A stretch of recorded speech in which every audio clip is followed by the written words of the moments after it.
ভালোবাসা সেটা নয় যেটা তুমি বোঝো। ভালোবাসা হলো এমন একটা জিনিস, এমন একটা বিষয় যেটা বুঝতে সময় লাগে। আজকে তোমার যেটা মনে হচ্ছে কালকে সেটা নাও মনে হতে পারে, পরশু আবার অন্য কিছু মনে হতে পারে। কিন্তু ভালোবাসা ধরে রাখতে গেলে, সম্পর্ককে টিকিয়ে রাখতে গেলে সেই সব সিচুয়েশনকে হ্যান্ডেল করতে জানতে হয়। হতেই পারে আজকে যে মানুষটাকে তুমি ভালোবাসছো সেই মানুষটার কোনো না কোনো একটা দিক তোমার খুবই খারাপ লাগছে, তার মানে এই নয় যে ওই মানুষটাকে ছেড়ে চলে যেতে হবে। আবার কোনো একটা মানুষকে তুমি ভালোবেসেছো যার 90% বা 95% সবটাই তোমার খারাপ লাগছে, তার মানে এই নয় যে তার সাথে জোর করে থেকে যেতে হবে। তোমাকেই তোমার জীবনের ডিসিশনগুলো নিতে হবে। আর ভালোবাসার মানুষের সাথে থাকবে কি থাকবে না, এটা সবথেকে বড় ডিসিশন, তোমার জীবনের সবথেকে বড় ডিসিশন, যেটা তোমাকেই নিতে হবে।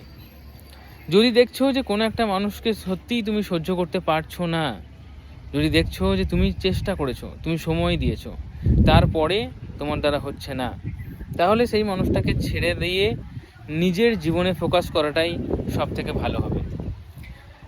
যদি দেখছো যে কোনো একটা মানুষ তোমাকে ভালোবেসেছে, তুমিও তাকে ভালোবেসেছো, কিন্তু আজকে কোনো একটা ছোট্ট বিষয় নিয়ে, বা আমি ধরলাম যে তোমার জীবনের 10-20% বিষয় নিয়ে তার সাথে ঝামেলা হচ্ছে, তাহলে তাকে ছেড়ে দিয়ে অন্য কোথাও চলে যেতে হবে, এটাও কিন্তু ভুল ধারণা।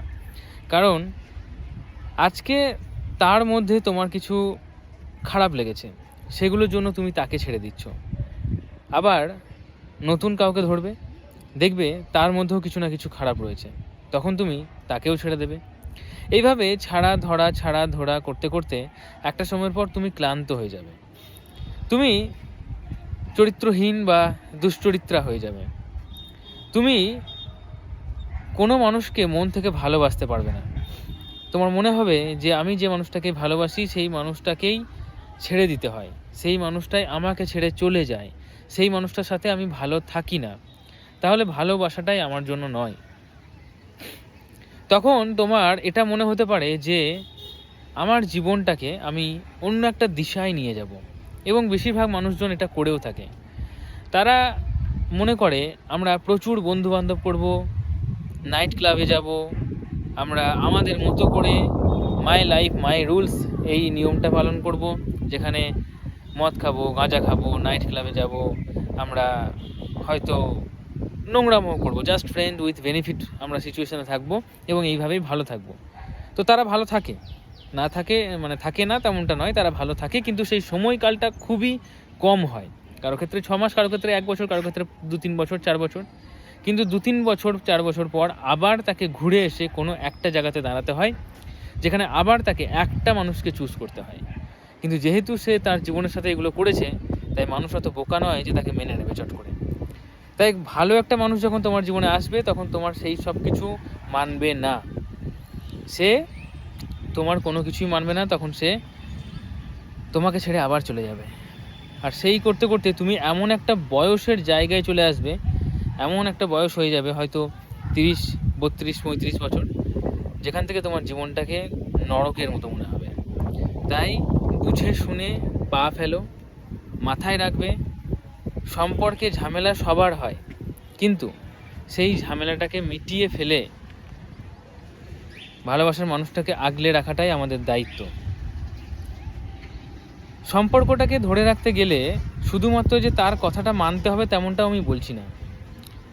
হতে পারে যে তুমি এমন কিছু দেখছো তার মধ্যে যেটা তুমি মানতে পারছো না, তার প্রতিবাদ করো, তাকে বোঝাও যে তুমি ভুল করছো, কিন্তু তাকে ছেড়ে আবার অন্য কাউকে ধরা, এই বিষয়টা থেকে একটু বিরত থাকো, একটু দূরে থাকো।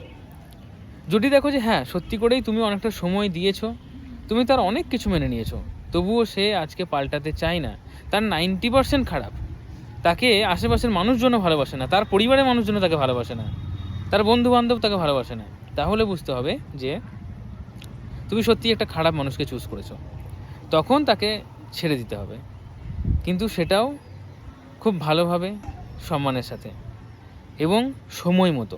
সবথেকে গুরুত্বপূর্ণ, সময় মতো। এই ডিসিশানগুলো না কখনো কেউ তোমাকে বুঝিয়ে বলবে না, তোমাকে এটা করা যেতে পারে, ওটা করা যায় না, এই বিষয়গুলো বলবে, কিন্তু ডিসিশনটা তোমাকেই নিতে হবে। তাই বুঝে শুনে ভালোবাসো। ওই যে একটা কথা আছে না, ভালোবাসাতে জাত ধর্ম গরিব বড়লোক কিছুই দেখা হয় না, ভালোবাসা তো হুট করে হয়েই যায়। এই ডায়লগটা আশা করি তোমরা বুঝে গেছো, যেগুলো ফিল্মে মানায়, তাই না, এগুলো সিনেমাতে মানায়, বাস্তবে বিষয়টা অন্যরকম।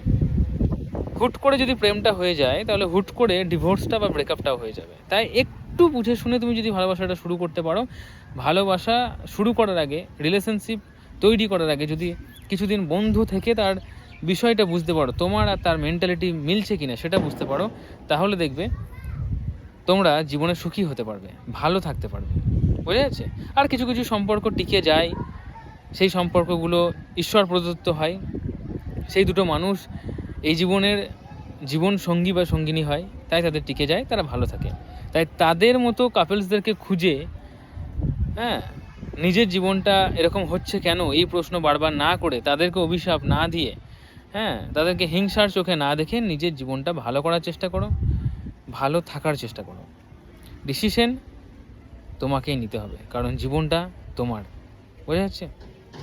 সো